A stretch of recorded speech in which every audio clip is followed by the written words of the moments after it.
Better hold on. This is going to get a little dark.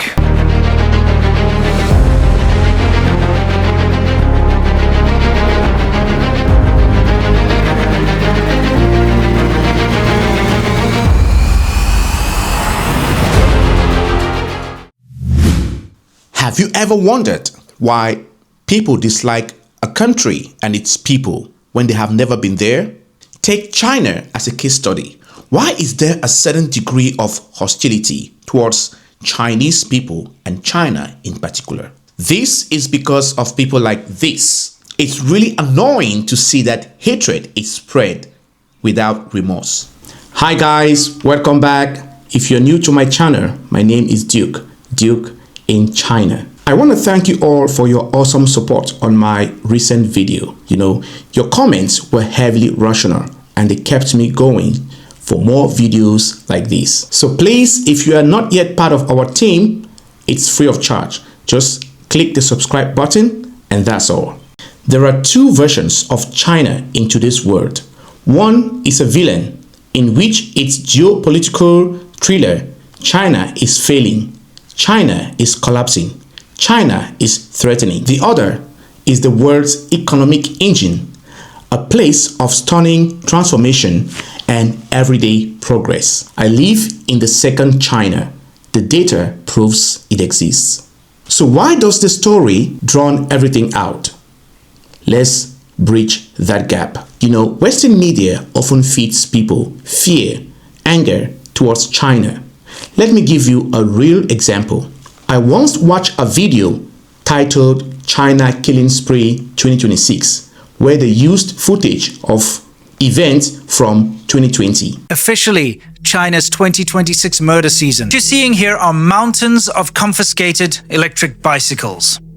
It may seem crazy, it may seem wasteful, but right now the government is actually going into people's homes, going into schools and confiscating these, putting them on the back of trucks and driving them out to these big fields where they're dumped, either sold abroad to places in Africa or quite often just left to rot.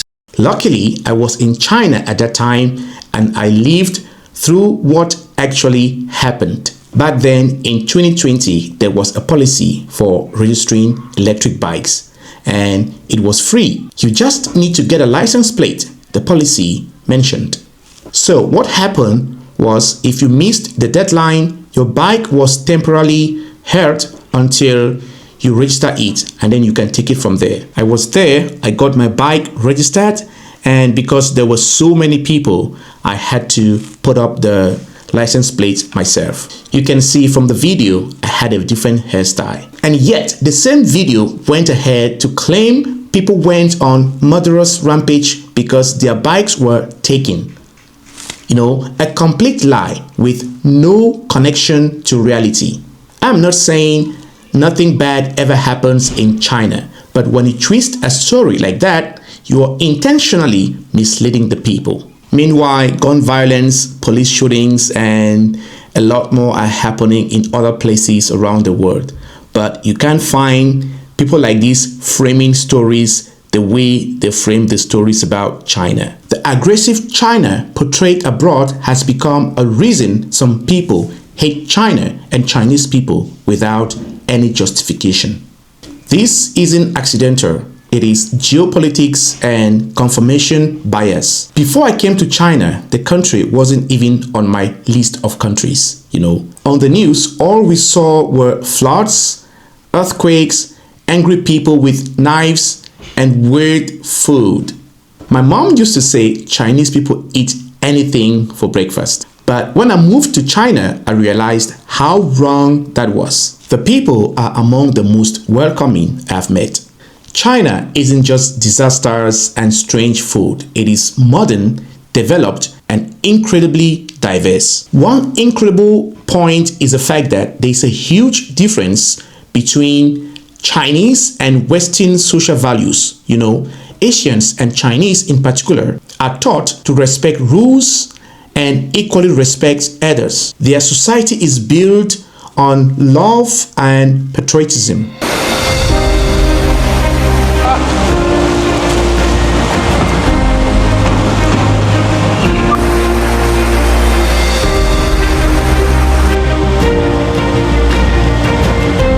Here we go.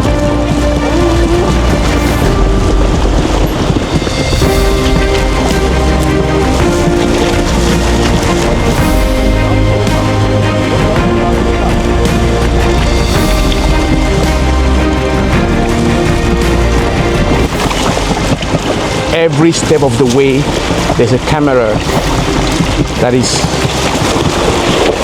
taking your every move. Can you see?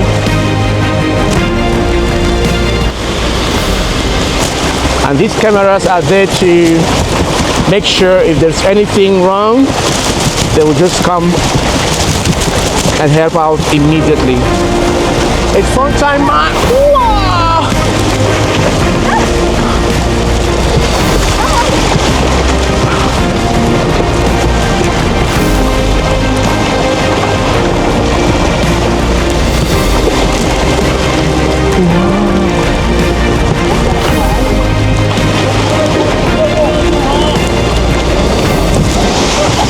Wow.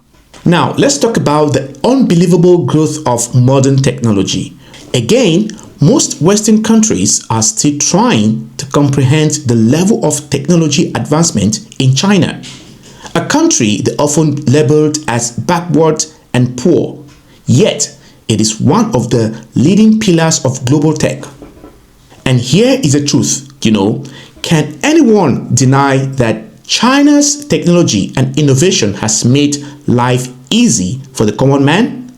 The cup you're using, the car you're driving, the flower pot that is in your room, the pen in your hand.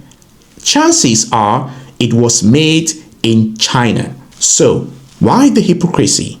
Another thing here is that safety, affordability, and stability are the big reasons people move to China. Life expectancy here is among the highest in the world. Let's compare this with the US. Can anyone honestly say the US is safe all year round, or that free speech is protected for all? Please let me know in the comment section. As for cost of living, my apartment in China cost around 700 yuan per month, utilities included. Please, I want to know, how much will that cost in your country? Another point is that convenience is just normal here. It is something we foreign expats can just digest easily. The high-speed rail, mobile payment, instant delivery, this quiet tech revolution is just daily life in China. So actually today I didn't make food. I came back from work hungry and I just ordered food online. And right now I could see it from the app that the guy is almost close to my apartment. Wait, why am I? Oh, 订单是吧？哦，谢谢。不用客气。拜拜。拜拜。 You see, that's how delivery services are in China. Efficient, fast, and convenient. You can see that he came, he gave my food and left immediately. In China, there is no tipping culture. How convenient is that? I've met many American experts in Beijing who live much better here and less money. And their first reaction is like, this isn't in the news. Now, let's talk about the confirmation bias filter. People believe what fits their idea, what they already think. China is declining sounds more believable to people than when the headline says China is steadily progressing, no matter what the fact says. But here is the key question, how can a country be leading the global economy and on the brink of collapse at the same time? Isn't that unusual? In conclusion, criticizing a government might seem fair game. But is it really good to deny the reality of 1.4 billion people's lives? Their hard work and their pursuit of happiness. If you could refuse this, it means that is not analysis. That is a propaganda trap. The China we all know today isn't the China we used to know 15 years ago. And it will not be the same China in 15 years to come. So why don't you put away your hatred and propaganda and join the moving train. Don't just follow the crowd. Check the data, or better yet, book a flight and come to China to see for yourself. I'm gonna leave you with this question. What's more important to you? Seeing is believing, or believing is seeing? Please let me know in the comment section. If you have watched this far, please like, subscribe, and share the video. Let's reach more people who have been fed misconception about China, who have been told lies about China. You might just help someone see clearly. You know, we are here to defend the truth. It doesn't matter if it is China, but the truth matters. Thanks for watching and see you in the next one. Ciao. I'm out.